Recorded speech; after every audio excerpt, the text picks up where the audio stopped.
This is the Daily Night for Friday, January 29, 2016. The Daily Night supports Making Biscuits Cat Rescue, a 501c3 charity. If you like this podcast, please consider making a donation or adopting a rescue cat at makingbiscuits.org. I'm your host, Gerardo San Diego, and today we're going to talk about favorite science fiction movies. I can't believe I haven't talked about this yet. We're on our 23rd podcast. First one on YouTube. Hopefully this goes well.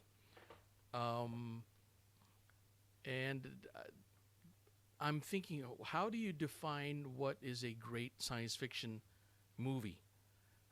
Who decides? The American Film Institute, AFI.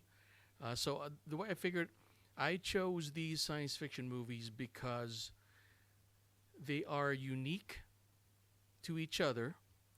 Most people have watched them or know of them, but people don't think about some of their other aspects besides them being really cool movies. So, well, let's get to it. We got 7 movies that I want to talk about, and today's show is show number 23. And here we go. Let's see if this works. Hey, check it out. Okay, so today we're going to talk about Close Encounters of the Third Kind, 2001: A Space Odyssey, John Carpenter's The Thing.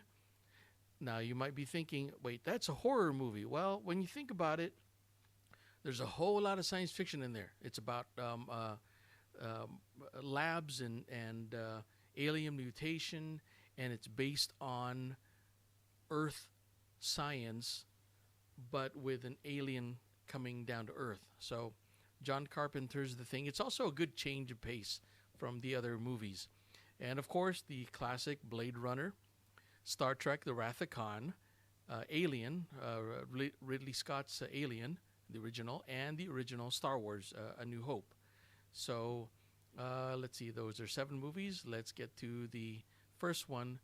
Hopefully you've seen Close Encounters of the Third Kind. It was released 3 different versions, I think. There was a theatrical release, and then there was an extended edition when it went to video. And then it was out on video for a while, and then they re-released it in the theater with additional footage. And all 3 versions were great. They didn't mess anything up. It just added more to it. I think the 3rd version had, they showed more of the inside of the mothership after Roy Neary goes up into the mothership at the end. Some people think that they showed too much. It was better a mystery that they didn't show that ending of seeing what's inside the mothership. But it was good. It also extended. I love the ending with "When You Wish Upon a Star" song. So anything that extends that song and that kind of hopeful ending is okay by me. I think they have a Blu-ray or DVD edition where you can get at least both versions depending on what you want to watch. So let's look at the show notes. This is a character-driven movie. It has a great story to it, but it's a typical Steven Spielberg movie where the acting is amazing, impeccable, almost worthy of an Oscar, and it's an ensemble cast, even though the movie kind of focuses on Roy Neary, who is Richard Dreyfuss, and Gillian Guyler, which is Melinda Dillon, and them running around. You have one part of the story where you have the inspired, quote-unquote, inspired people, the artists, the musicians, the scientists, and then you also have the government aspect of it, where the artists, the inspired people, are trying to head towards Devil's Tower, while the government is trying to figure out if they're being attacked by aliens. So you have one group, the artists that are hopeful, and then the other group, the government, that are cautious to the point of paranoia. And then you have a splinter group of the government. I guess they're not really government, they're scientists. and they're with Francois Truffaut's character, Claude Lacombe, and his translator, because Lacombe is French, and he doesn't speak that much English, and his translator is David Laughlin, played by Bob Balaban. Bob Balaban has been what he is in Close Encounters. He was also in 2010, The Year We Made Contact. He's a great supporting actor. He's in a whole bunch of other movies too. He kind of disappears into the role, and he just, wherever you put him, he never takes away from a movie. He always adds something good to a movie. But so you have the storyline is you have Roy Neary. All of a sudden, one night he gets he's parked at a railroad tracks crossing. Flash of lights come down, gives him a suntan that he can't explain, and his wife, who is Terry Garr, is freaking out because she thinks he's going crazy, and he thinks he's going crazy. So he, through a series of events, he meets up with Jillian, who is played by Melinda Dillon, and she is inspired to draw, whereas Roy Neary is inspired to build this model kit of the Devil's Tower in his TV room. Hopefully you've seen this movie already. It's almost, I almost don't want to explain every little bit, because there are surprises along the way, and there are reveals that are their freshness adds to the excitement of the story, of the novelty, and the understanding of each character. So they go on this, trying to get the Devil's Tower while trying to avoid the government agencies that are trying to find all these inspired people in America, to wrangle them. And of course, it's the typical government. If you can't explain it, you have to put it in a holding cell, and then do tests on it. And they escape, and then they keep going. They escape some more, and they keep going until the very end, where they finally get to Devil's Tower, and the mothership and all the alien ships come down and finally make contact with the humans. But along the way, this movie is, I keep referencing back to Lawrence of Arabia. It's got the wide scope, the wide view, especially the beginning, where Claude Lacombe he visits different parts of the world. For example, he went to the African desert, where they saw the World War II fighter planes parked there, appeared out of nowhere. He talked to where's it on my notes? The sun came out last night and sang to me. I think that was in South America, maybe Mexico, where I think that was either the fighter planes or the big freighter ship that was plopped down in the desert. But the scene of the movie for me, besides the spaceships at the very end, is when he visits an African village and they're chanting "Oh, oh, oh, oh," and you have hundreds of people. And this was before CGI, so you couldn't really CGI people back then. So there were hundreds of people, hundreds of extras chanting. And there's that moment in there. I'm not going to tell you what happens, but it gives you chills when you watch it. So check it out, Close Encounters. Let me see what else. John Williams hits it out of the ballpark again with his, what is it? Those 5 notes. The beginning, the air traffic control scene, it feels like a documentary, because they go into the air traffic controller booth, and they're seeing some anomalies. They're talking to pilots of aircraft that see flashing lights, and they think they have a mid-air or near-air collision, and there's nothing there, but they saw a flash of light, and they're asking if they want to report it as a UFO, and people are kind of like, nah, we're not going to report it, and it's a cool indication of how chances are there have been sightings that have not been reported as much as they should have been reported in the history, in our real history.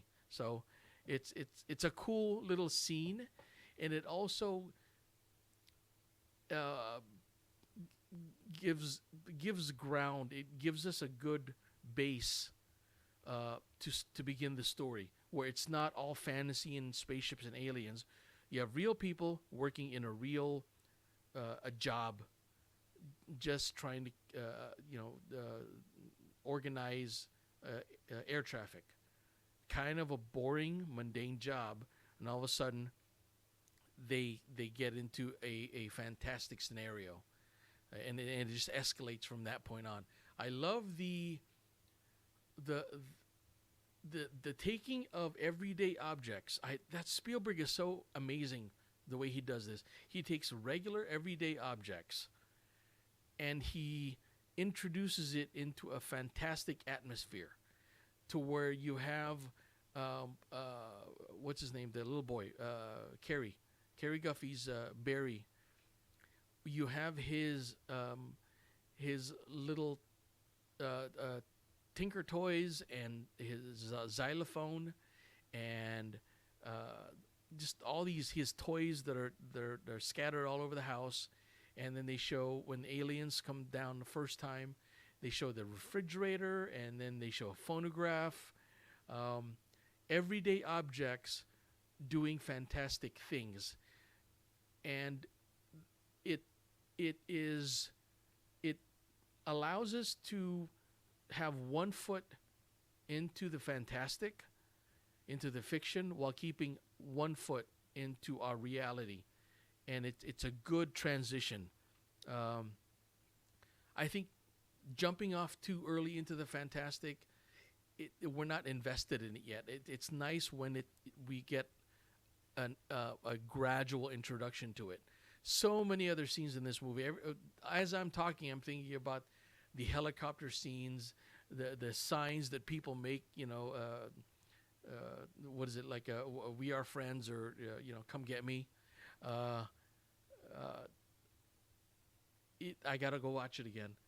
I've seen it probably 15 times now, maybe more, in different forms, in its different versions. I've watched it straight through, no commercial, and on commercial TV, and it's just as cool.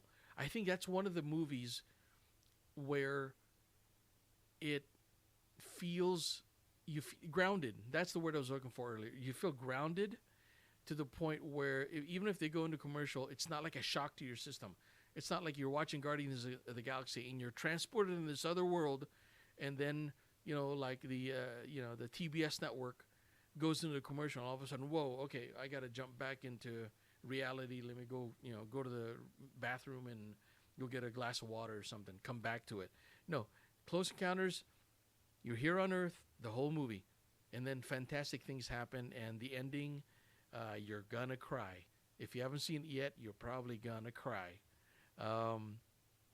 What else? Purity, Truth, the Inspired. I love the selection process that the aliens use to choose who they invite, and that's the operative word, is invite onto their spaceship. That's all I'm going to talk about. All right, next movie, 2001: Space Odyssey. Jumping from the everyday working class people that we know world into this 2001: Space Odyssey, which is rocket scientists and the best of the best in the world in a controlled atmosphere in space, uh, it almost feels like you're in a hospital.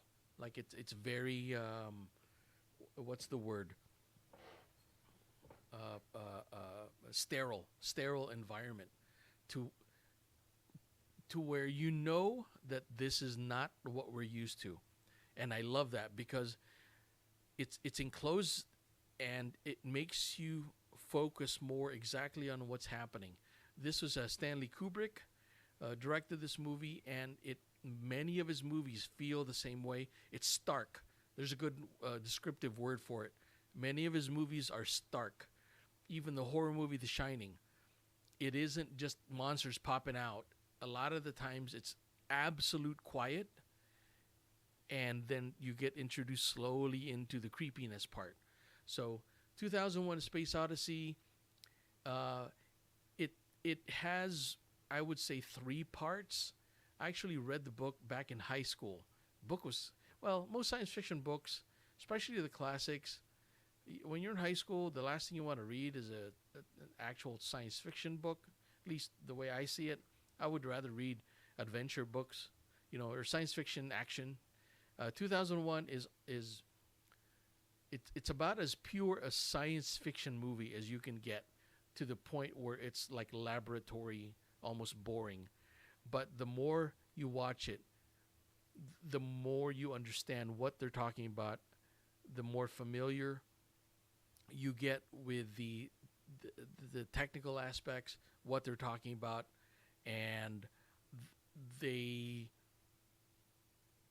you absorb more, and you look forward to you discover more the more you watch the movie. It is cold. It's like Alien in space. Space is cold. No one can hear you scream. But even the characters, they're scientists. But at the same time, the way they talk, they're very methodical with talking, and they take their time, and it's very level-headed. Nobody is shouting, even at the most volatile moments of the movie where people are dying. The astronauts are calm, even when they're trying to outsmart HAL 9000, which is that, man. This movie, just with the HAL 9000, started something that's been tried to be copied in other movies since then. So the movie does start very weirdly. You start with apes, or the origin of man. Apes trying to get sentience from the monolith. So you have one ape, and he sees the monolith. The monolith, well, you guys know what the monolith is, the big rectangular black slab that appears out of nowhere and supposedly gives us knowledge. So that's religion, creation versus science, intro to metaphysics sort of thing. So the monolith sends out its vibes, and shows the ancestors of man how to use the jawbone of an ass to thrash his enemies. So there's that scene where I forgot what the character is. They have a name for that, the man ape in the actual book, where before they would just fight. They would just, they would fight with their hands and teeth and feet. But when he found the tool, the tool that acts also as a weapon, and he takes over his village, and he becomes the leader because he now can use his tool that extends beyond his own body. So that's the evolution of man from the monolith's point of view. So you go from the ancestor of man throwing the jawbone up into the air. He's all happy that he's conquered his village, and it jumps into a spaceship. So jump forward 2,000 plus years, right? More actually, way more, but tens of thousands of years in the future, to where you got spaceships now, and all of a sudden you have this from the man apes screaming like apes do, or is it monkeys? Yeah, they're more monkeys. Um, to the cold, quiet expanse of space, and now you get to the what's his name, Dr. Haywood Floyd talking about, and then this was to me it's like, oh, it's the Apple store. Everything is clean and white and very efficient and technology. So he goes into there, and we get introduced to that's a beautiful scene. I forgot about that. The do we call them stewardesses back then? Stewardesses, space stewardesses. Where because you're in space, there's no gravity, and you have to wear gravity shoes that makes you stick like Velcro to the floor, and you got the space stewardess carrying the food tray, and she's doing upside down, sideways walking through different parts of the ship, and it was masterful the way Stanley Kubrick just kind of rotates the ship, and it's almost disorienting, but you get the point. It's amazing. Just watching that. A lot of times I will watch this movie. I'll just fast forward to certain scenes that I want to watch, because they'll talk about the spaceship scenes, and that lasts about 10-15 minutes, and then they dock on the moon, and then they leave the moon, and then they go to the Jupiter, where you have the spaceship that's the Discovery, where they take the Discovery to go to the monolith that is floating in space. So just different. There's 3 segments. You got the ape segment, you have the space station segment, and then you have the 3rd segment where you have Bowman and Poole. Those are the 2 astronauts on the Discovery to go see what the heck the monolith is about, and the HAL 9000 is that ominous computer with a red dot, big red eye with a dot. And he winds up killing the crew because he got his instructions mixed up, which we basically only find out in 2010, the year we made contact with Roy Scheider. All right, I'm adjusting my mic. All right, so I would recommend seeing 2001: Space Odyssey, not because it's entertaining as much as it is source material. I would recommend seeing Citizen Kane. It is a masterful movie, especially if you are a film buff or a film student and you want to learn what good filmmaking is. It won't wow you like a superhero movie, but if you want to see excellent filmmaking and storytelling, and it takes its time.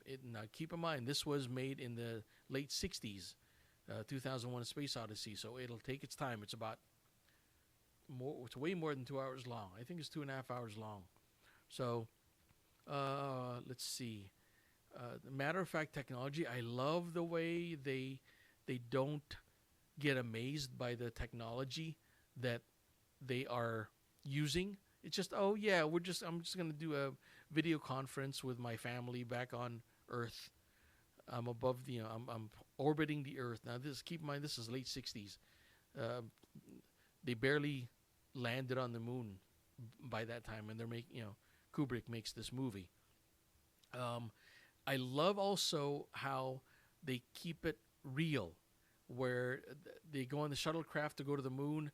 They get hungry, so some dude takes out a lunch box with sandwiches, and they go eat sandwiches in the shuttlecraft on the way to the moon landing. What else? Curved floor for centrifugal force gravity.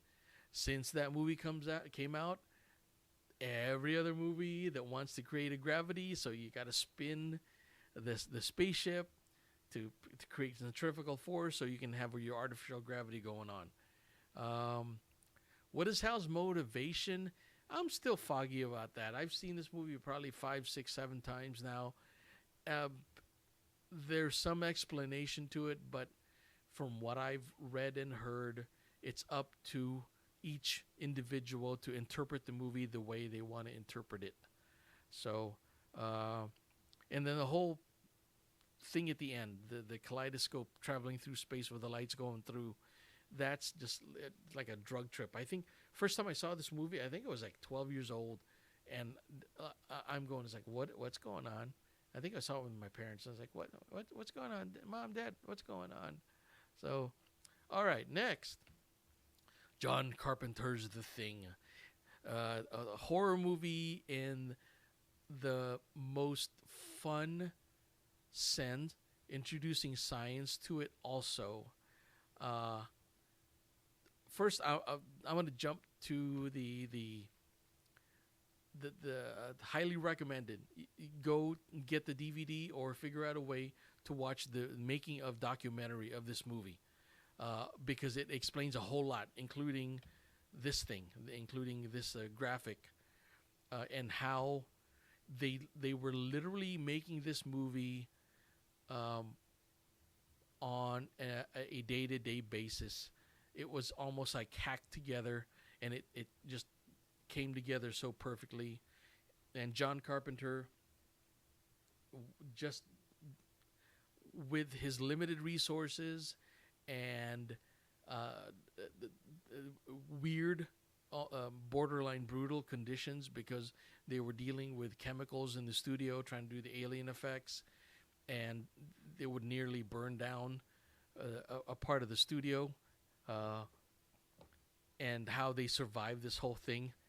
just think of all the chemicals they had to inhale. That, this was back in the 80s, late 70s, early 80s when they did this. So it's not like, there was no CGI. Everything was practical effects. Take a drink. So this movie is fun. The first time you watch it, you're going to be terrified. You're going to be freaking terrified every 5 minutes, because you don't know what's going to pop out of the corner. It's man, I don't even know how to begin to explain this movie if you've never seen it before. The best way, if you're kind of a scaredy cat like I am, but you really want to see this movie because it does get fun, watch it in the middle of the day with all the lights on, with the windows open, you can see your backyard in the middle of summer. Put it on, find the smallest TV you can find, and just put it on, and just enjoy the story the way they tell the story, because it's a lot of boo, jumping out at you, sort of thing, and it's on the theme of the 10 Little Indians. If you're not familiar with that theme, you've probably seen it in a whole bunch of movies. But you start off with a group of people, and one by one, they get picked off. And at the very end, there's only 1 or 2 or 3 left.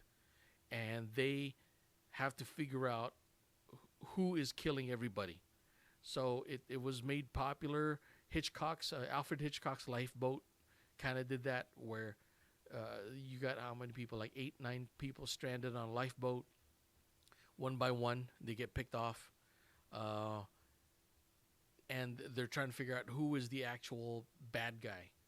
So John Carpenter's The Thing, that's why it's called The Thing, is you can't really describe this thing.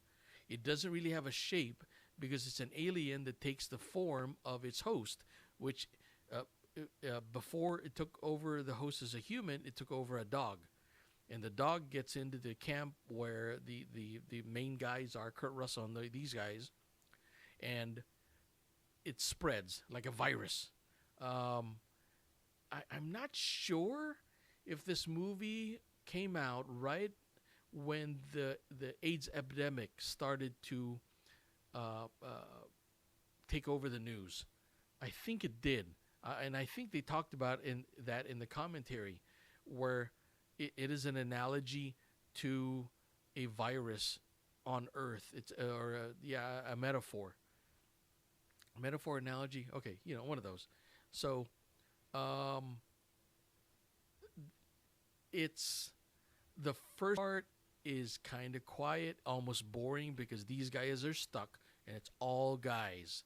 And I kind of like that because it's one less thing to worry about. Like, let's say it was a mix of men and women.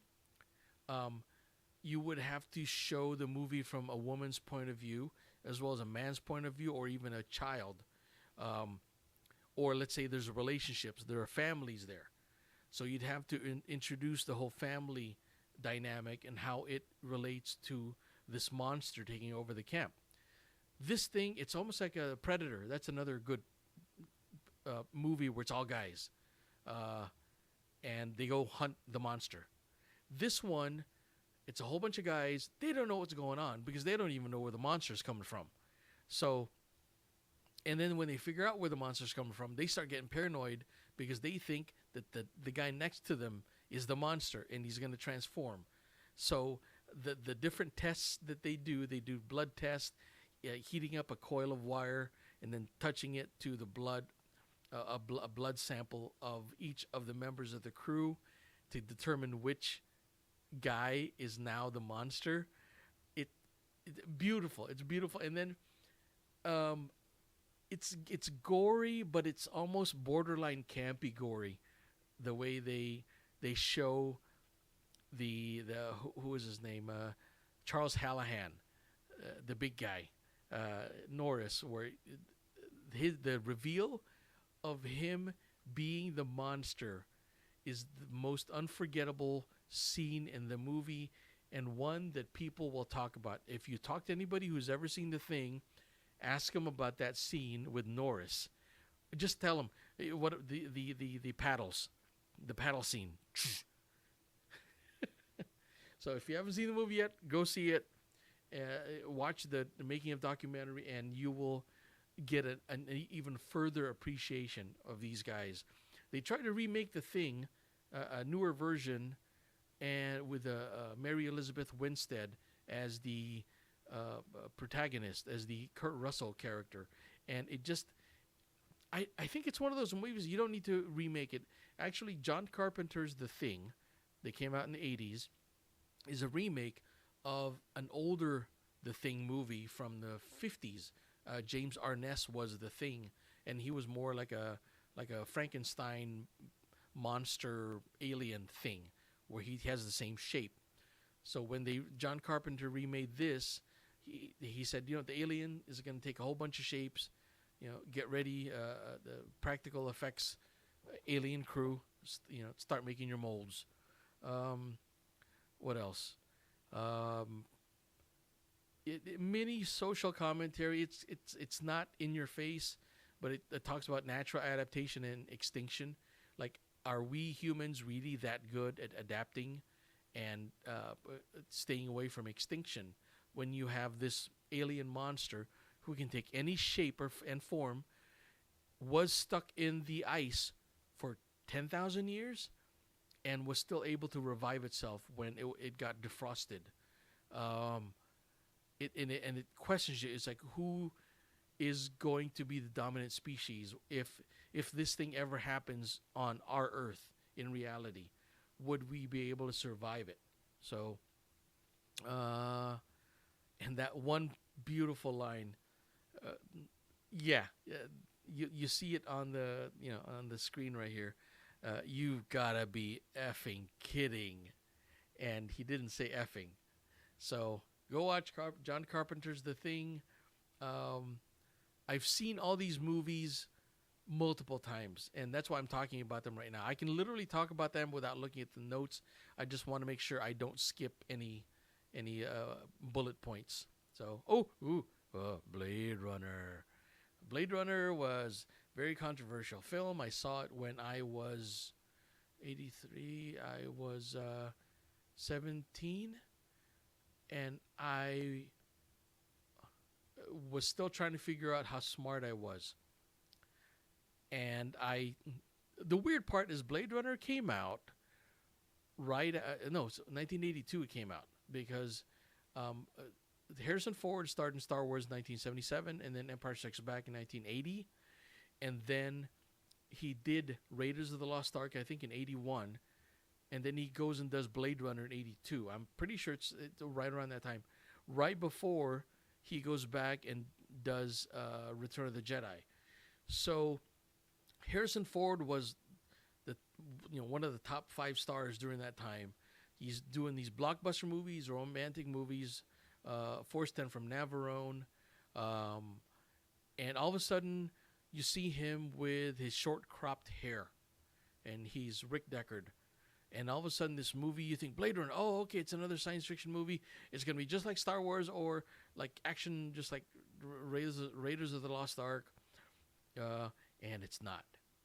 All of a sudden, you have this cold, bleak, dark, dystopian, pessimistic movie that you have to try to squeeze any kind of optimism or happiness out of it. So, going into this movie, now imagine you see Star Wars 1977, and then Empire Strikes Back, which is the darkest of the original trilogy. And you kind of feel, you leave Empire Strikes Back on first viewing, at least I did, kind of unsatisfied because it wasn't over. It was a sequel. Han Solo was frozen to carbonite, it's all that stuff. And you think that was kind of depressing. You jump into Blade Runner, and all of a sudden, it feels hopeless. Did I put hopeless in here? No, there's a whole bunch. What is it about science fiction movies where a lot of it feels like there's like hopeless? I don't know. Alien, The Thing, Blade Runner, 2001: Space Odyssey. What's up with that? It's almost like you have to put it into a space fantasy action adventure in order to get some kind of happy dappy stuff going on. So, but Blade Runner, long story short, a whole bunch of replicants, which are artificial humans, which have a 4-year lifespan, have escaped from a off-world colony. They're workers. They're basically like construction workers, sent to do dangerous work because they were expendable. They're not real human beings. They're artificial. So they escaped, and they're trying to hide among the humans, trying to pose as humans, but at the same time, they know that they're going to die because they know they have a 4-year lifespan. So they're trying to get back to their creator, which is Eldon Terrell, and he's the guy that creates all the replicants and the synthetic animals and all that stuff. So these escapees, the replicant escapees, have to be tracked down. So they call Rick Deckard, Harrison Ford, a detective, a cop that tracks him down, and it's basically on one level it's just him tracking down a whole bunch of replicants.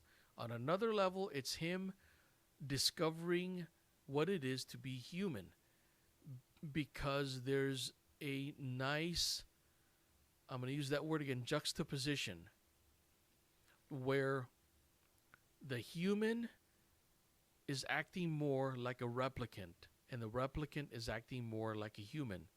Where Rick Deckard is supposedly a human, and he just doesn't care anymore. It's almost like he would rather be dead. But at the same time, you got these replicants who know they're going to die. They have limited lifespan, but they're doing anything that they possibly could to live longer. And I think that's a wonderful wonderful parallel. And Rutger Hauer comes in, and he's got that magnificent speech at the end on the roof, a Tears in the Rain speech that every science fiction geek loves to recite. And also there's Rachel, and she is a replicant, but she's a special replicant. She doesn't have a 4-year lifespan, and so she falls in love, or actually Rick Deckard and Rachel fall in love with each other, and they try to figure out how they're going to deal with this. Should they be together, a human and a replicant? Now, inside scoop, supposedly, now it's the year 2016 now, This came out in the early 80s. Ridley Scott, somebody asked him, and he finally said, Ridley Scott finally said, yes, Rick Deckard is a replicant. There was one scene in Blade Runner where he turns and you see his eyes glow a certain way. The same way that Rachel's eyes glowed, the same way that Pris's eyes glowed, and the owl in Terrell's tower castle mansion. So the sequel's coming out soon, Blade Runner 2, whatever, with I think Ryan Gosling is in there as well as Harrison Ford. He's coming back as Rick Deckard. Blade Runner to me gets better and better the more you see it.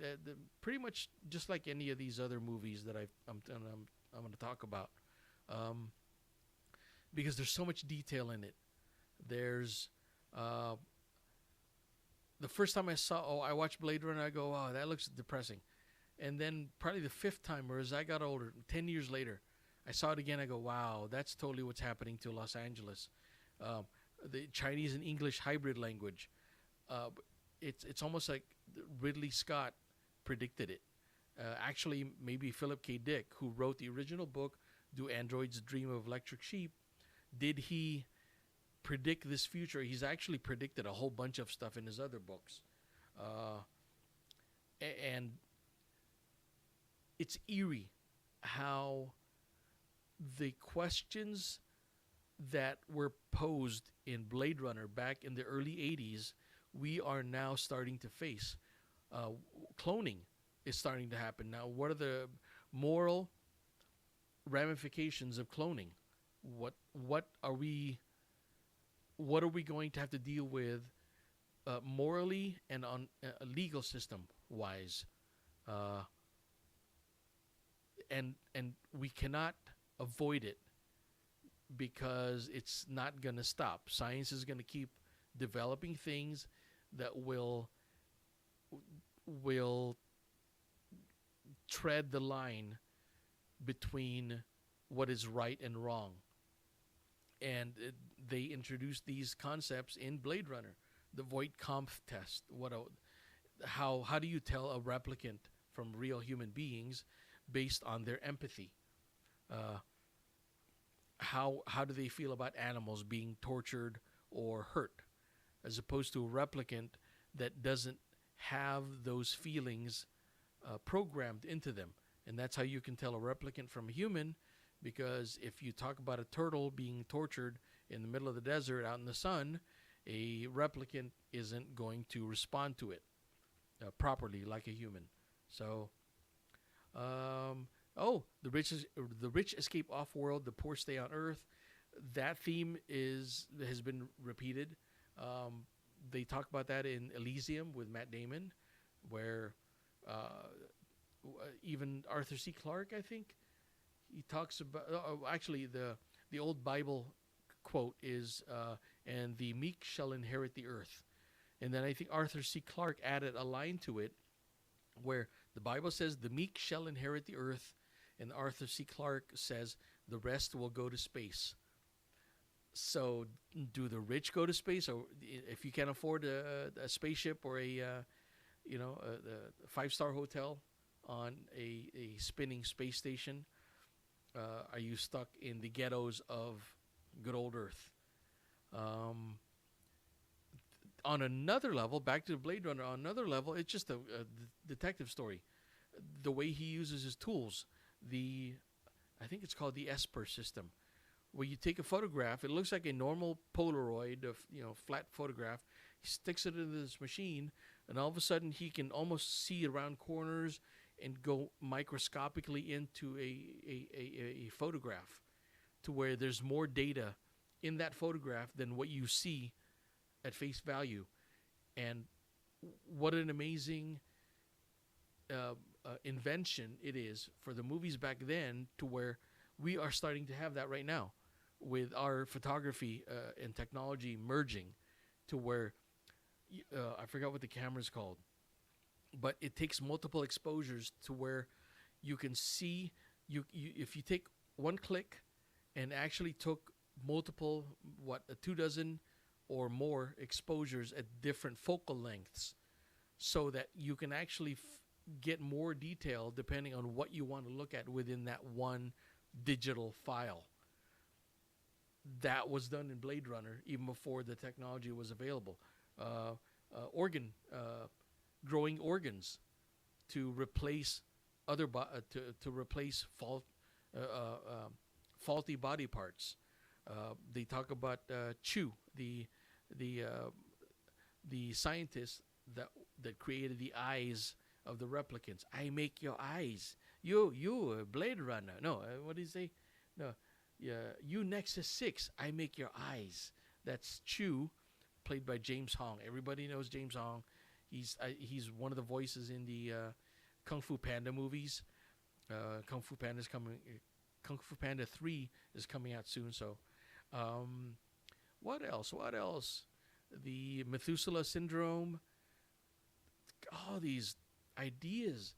Well, J.F. Sebastian is a human that has a Methuselah syndrome, so he ages faster than a regular human, so he can relate to the replicants who will also die sooner than they should. Technology, the industrial design of this movie is fantastic. Sid Mead was the primary idea guy to design the spinners, the police cars that spin to go up into the air, the furniture, the set design. Beautiful movie to look at. In addition to a great story, an introspective story. There's a version of Blade Runner that has Harrison Ford narrating, a voiceover, and even Harrison Ford didn't like that version. So I suggest actually you watch both versions. The one with a voiceover, because it does explain some stuff, and there's a version without the voiceover. I recommend watch the voiceover version first, and then once you understand what he's talking about, watch it without the voiceover. There's a various endings also. Actually, I would recommend the what do they call that? The Ultimate Edition Blade Runner. There's like 9 discs on Blu-ray. So great. You have to, if you're a science fiction aficionado, you have to get Blade Runner. How do you know what to hunt? How do you know what to kill? Yeah, how do you know who's real? There's also the who is the hunted and who is the hunter part in the later on in the movie, where the replicant turns the tide and Rick Deckard is now the hunted. Another great scene with Rutger Hauer.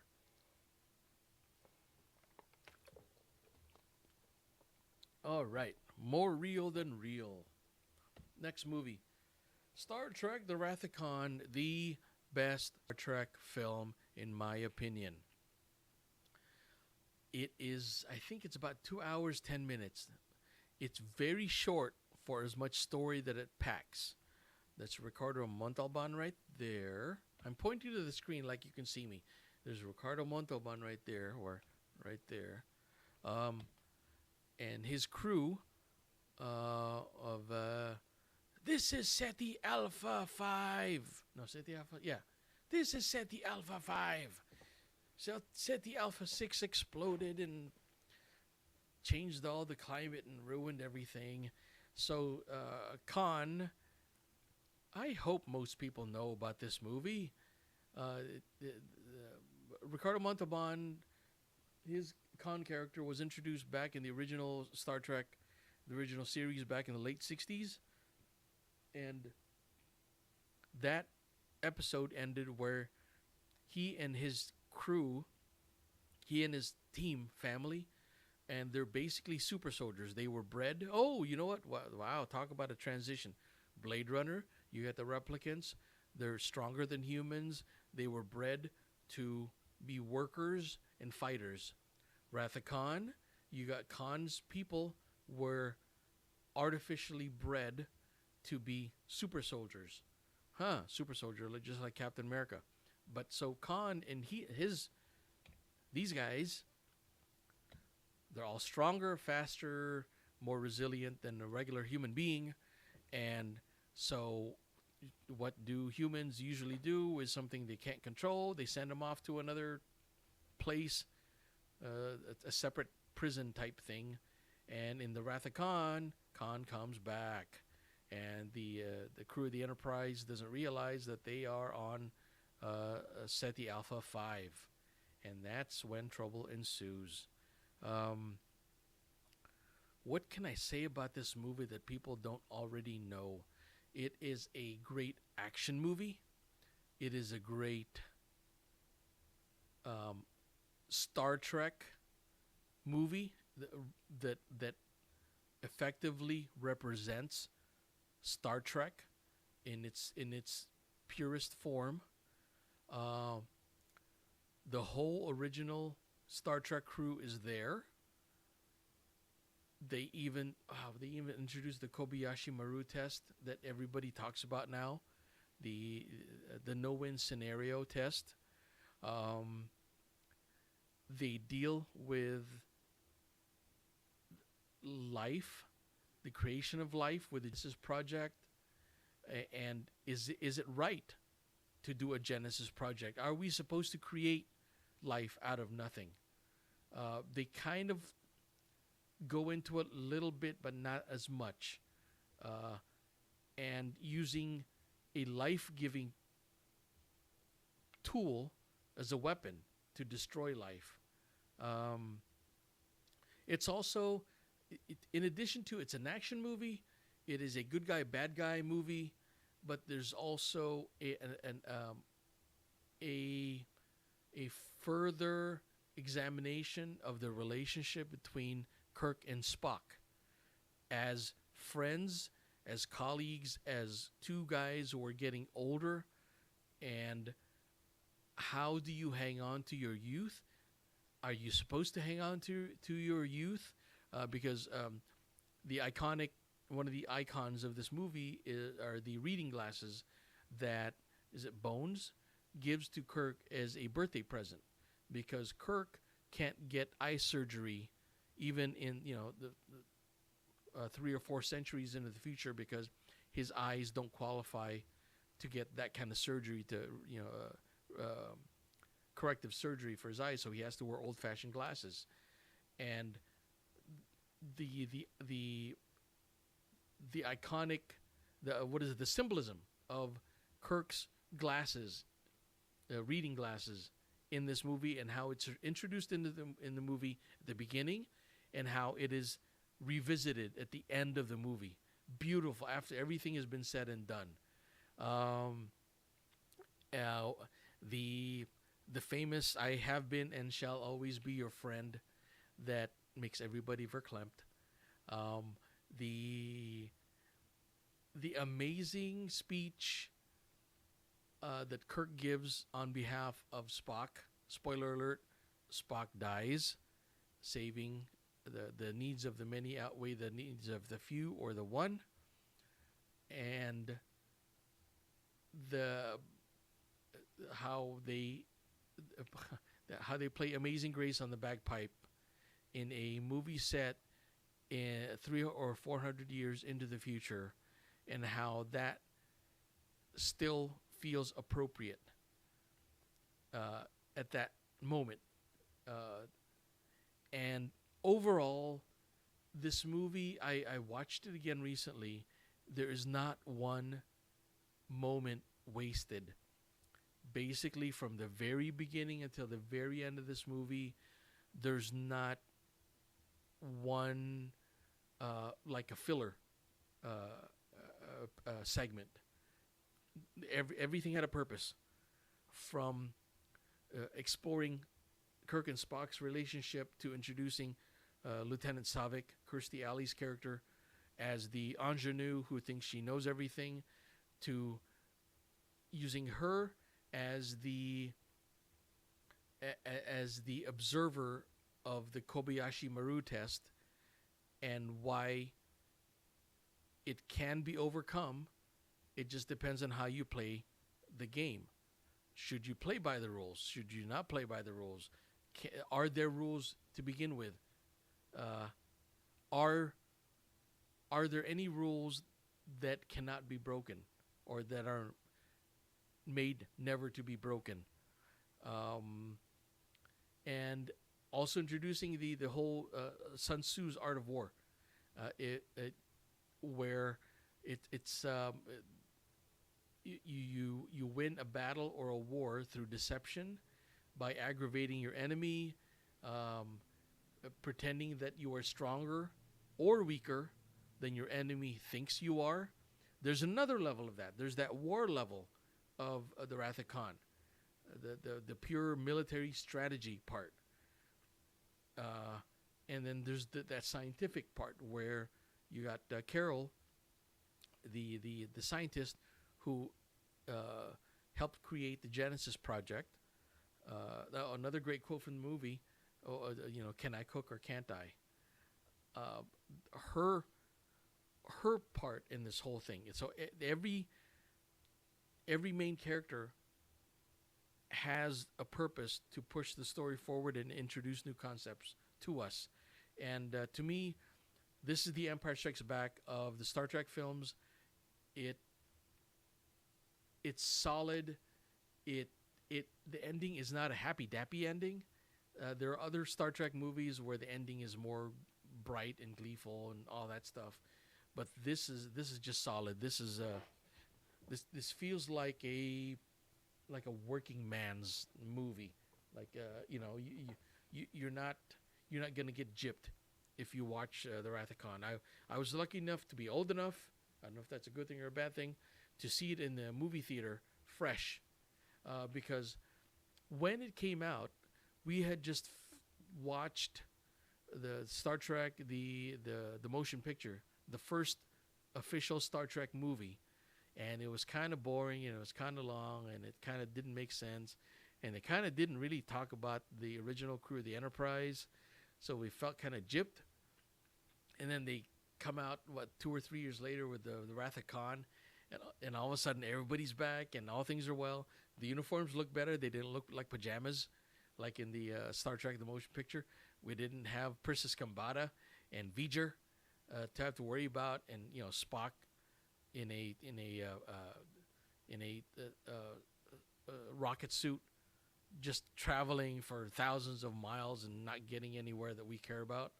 So the Wrath of Khan it feels more intimate than the Star Trek the motion picture, and it brought the focus back on characters, on people. That's pretty much it. There's a whole bunch of other stuff to talk about Wrath of Khan, but that's the gist of it. If you, aside from the J.J. Abrams movies, which are more action-packed, they're more just to entertain you. To me, they're not as much in the spirit of Star Trek, even though they don't try to hurt the spirit of Star Trek. They don't feel like Star Trek as much as the first, let's say, well, the pre J.J. Abrams Star Trek movies. And to me, if I was going to recommend a Star Trek movie to somebody who's never seen Star Trek or doesn't know anything about Star Trek, I would start with Star Trek The Wrath of Khan. Next, Alien. Wow.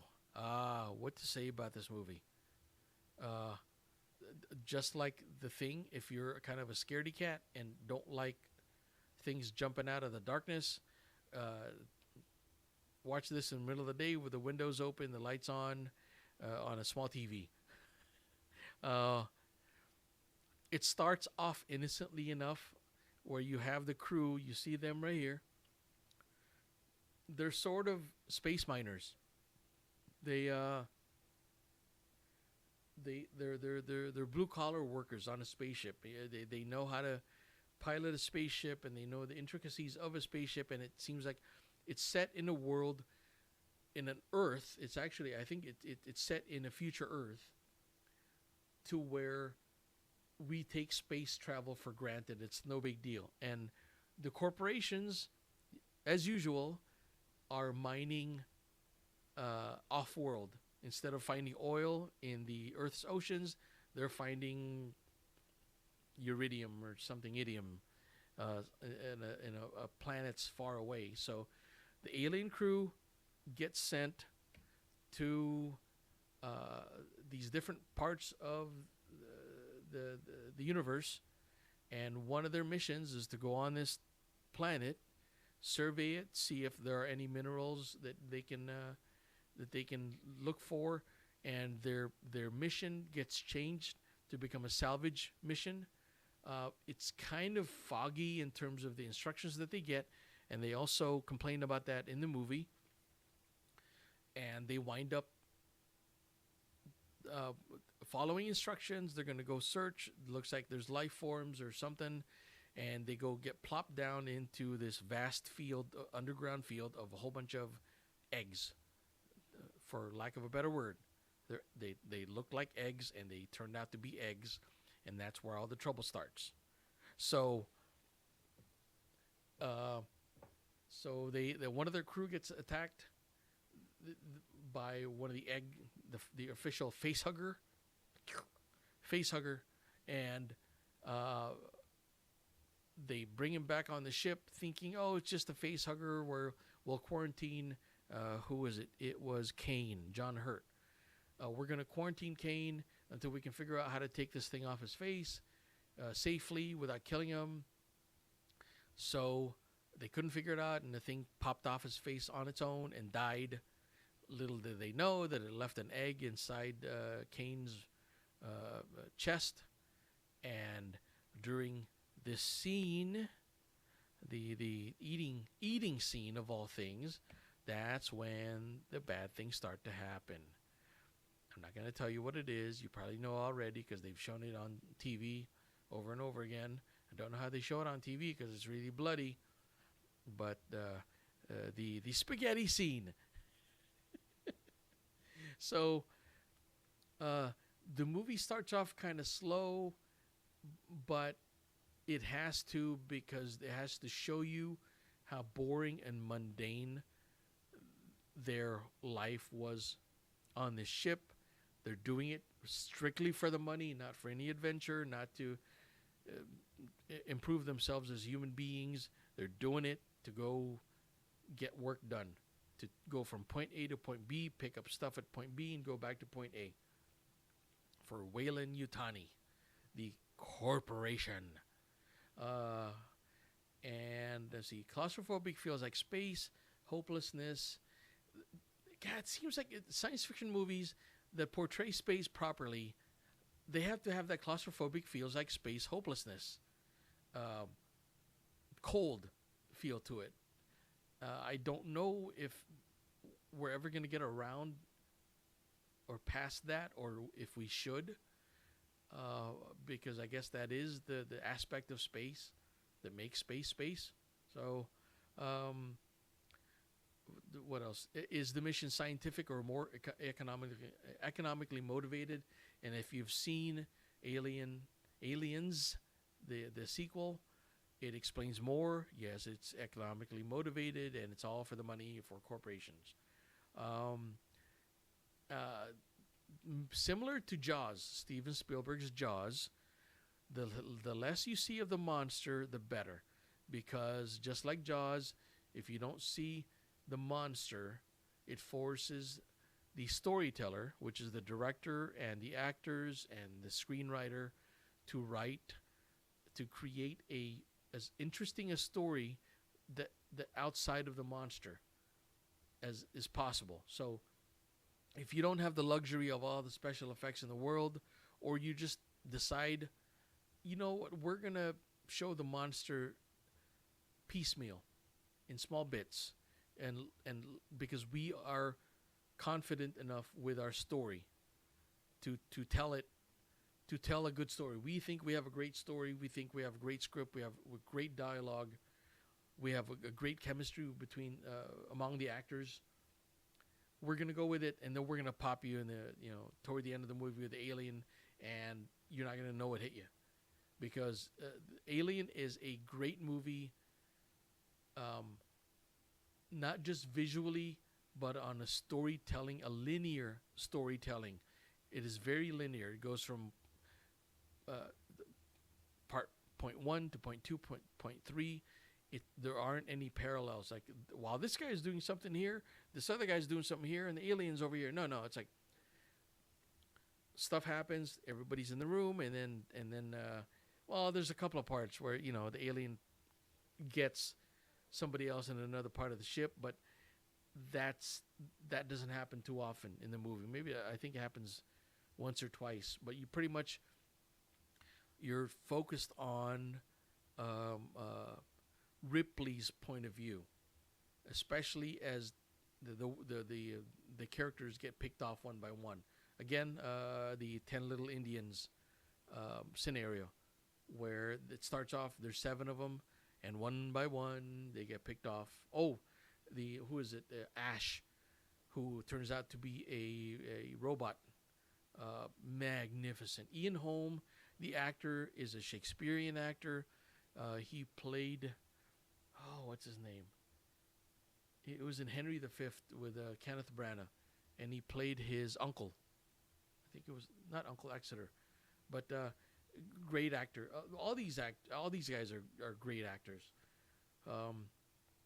And plus you have Ridley frickin' Scott directing it. What more do you want? I think that's it. Tight pacing, evolution of the alien monster. Oh, the end. There's another movie where it's cold and depressing, and then the good guy triumphs, and it's still cold and depressing. Ridley finally, beats the monster. The monster's gone, and she's still stuck out in space. And nobody knows she's out there. What you gonna do? So she's got her cat to keep her company. You have to be. I suggest you have to be in a certain mood to watch Alien. You can't be, in the middle of a summer birthday party, outside where you get a pool party going on, and somebody say, "Hey, let's go watch Alien on the TV." Yeah, no. Like maybe if you have the flu or something. Although I don't know, watching this movie if you're doped up on meds, yeah, that's going to be a different movie. So all right, next. Oh, we're to the end. Yay, Star Wars. There's Luke Skywalker and the sunset, and you got the John Williams music going on. Can you hear it? Can you hear it? John Williams, The Force, the Twin Suns on Tatooine. By the way, the Twin Suns on Tatooine are called Tattoo 1 and Tattoo 2. I read that. I think that's right. Let me sit up. Okay. So,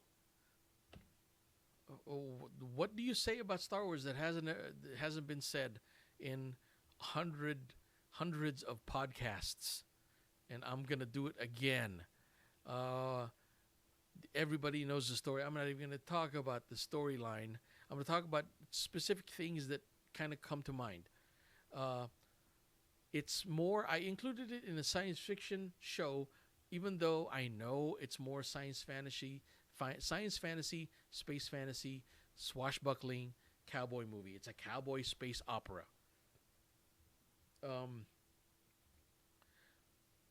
More than science fiction, even though there are aspects of science fiction in it. People talk about the certain things that happen in Star Wars, the original trilogy, like the back to fluid tank where Luke was dunked into after getting mauled by the Wampa. We're starting to get that artificial limbs, right? In Empire, where Luke gets the artificial right hand. That's more the science fiction-y part of Star Wars, the trilogy, whereas the original Star Wars, A New Hope, is more telling the mythological story. It's basically the story of the forthcoming hero, which is the hero that wants to help, which is Luke Skywalker. There's also the reluctant hero, who is Han Solo. And you have both of them going on to their adventures, and they wind up doing good, even though they have different motivations. I guess I'm going to focus on the story, the the theme of this of Star Wars, the original one. Now I'm posting the original Star Wars, even though most people say, yeah, I consider the original trilogy one movie. Oh, that's cool. It's like Lord of the Rings. I consider all three as one movie. That's cool. I'm going to focus on Star Wars because Star Wars kept it simple. Star Wars kept it. We're going to focus on the story. It's kind of slow, actually. Those who are about my age, who are teenagers, young teenagers, back in 1977, Star Wars: A New Hope was fine for us. It felt like it's fast-paced action adventure. Things got going. You got spaceships, pew pew pew going on, and then 30 years later, we have superhero movies, Avengers, Batman, what else? Guardians of the Galaxy, and you have Transformers, and movies nowadays are so fast-paced that comparing the original Star Wars to those movies makes it look kind of boring. I watched the original Star Wars with a group of people, all of which were at least 15 years younger than me, and some of them have never seen any of the Star Wars movies. And when they saw Star Wars: A New Hope, one of them was kind of unimpressed. It's like, well, okay, and I could understand their point of view. It's like, yeah, not much happened on Uncle Owen's farm for the first 45 minutes of the movie until they go meet Han Solo in the cantina. Even the cantina, because it was a $13 million budget movie, and no CGI back then. Pretty much everything was practical effects with models and prosthetic makeup and foam aliens and matte paintings by the Macquarie brothers. Basically, you paint a scene on a piece of glass, and then you film your actual footage, and then you sandwich those two together to where you have your matte painting look like you're on a different planet when you put them together, when you composite the two layers together. So there was no CGI, no Photoshop. Actually, I think one of the guys who worked on in ILM invented Photoshop, the software. So no Adobe Premiere, no Adobe After Effects, no. Was there even computers back then that was available to everybody? No. Nope. The personal computer came out more in the late 70s, early 80s. I remember. Yeah. No computer, no personal computers back then. So they had to focus. George Lucas had to focus on the story, telling a good story. So you got the whole swashbuckling, Errol Flynn, dogfights. He studied World War II aircraft dogfighting footage from real footage taken in real fighter planes from World War II, as well as movies made about World War II, like the Battle of Britain, and I think Tora. Those movies, the old John Wayne type movies. What else? Star Wars did change the world. It introduced metaphysics and pseudo-religion, where you got the Force and the Jedi. And from what I read is, who is it? Is it John Milius, the guy who directed Conan the Barbarian, or Francis Ford Coppola? Asked George if he wanted to create a church of the Force, an actual registered church, a religion. And George Lucas said, no, this is fiction. Let's stay away from that. Let me just focus on making good movies. It also introduced now keep in mind, this is the 70s when Star Wars, A New Hope came out. And it was right in the heart of disco.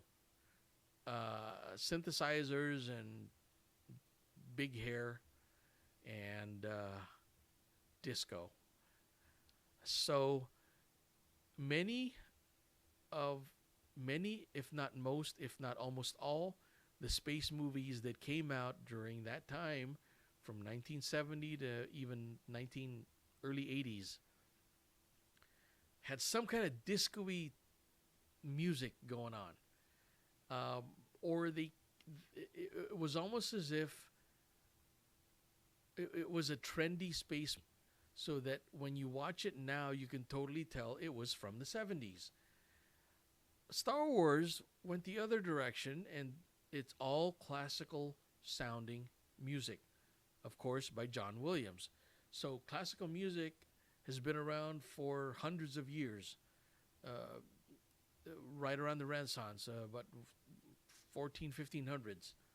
So 500 years, classical music has been around 500 years, using regular acoustic instruments that you don't plug into a wall. No electricity has to go through them in order for you to play classical music. So they put classical music as the music of Star Wars, and they're still doing it now.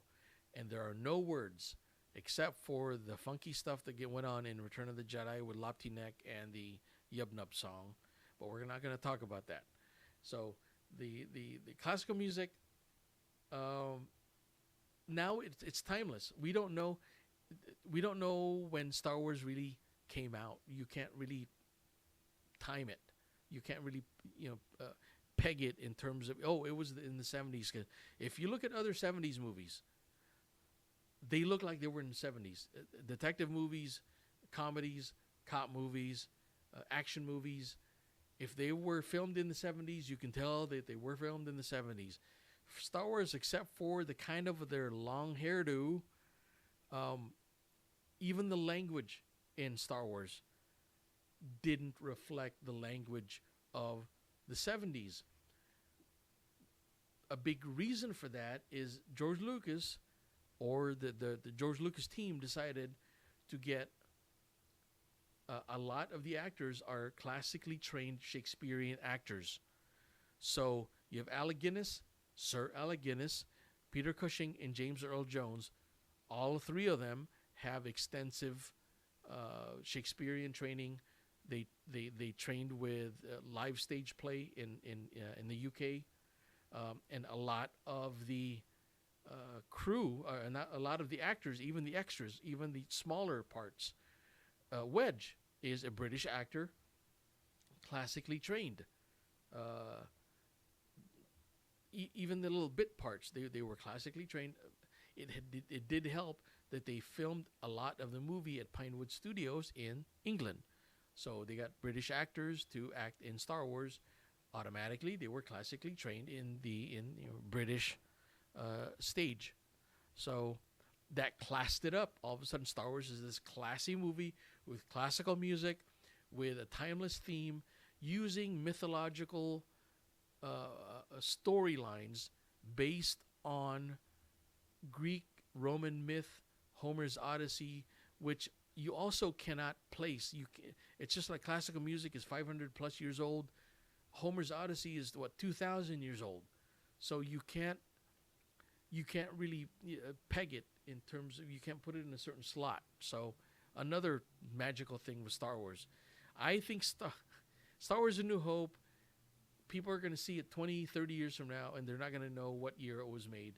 If anything, they're just going to say, well, the special effects don't look that up to date, but maybe, they were trying for that effect, especially with the new movies. It just came out today or this week, that Colin Trevorrow, who is the directing episode 9, is going to use regular film stock to film episode 9. So, at this point, I've been rambling on for about an hour, 15 hour and 30 minutes probably. I don't dare, because I don't want this awesome graphic here. I don't want it to get disturbed, so I'm not like jumping back and forth to check my recording levels or anything. So I need to get a second monitor so I can have it, and make sure I'm recording. Because this whole time, if I didn't record any of this, I'm going to cry. That means I forgot to push record on the doohickey software. So, okay, let's wrap this up. Star Wars revolutionized a whole bunch of stuff.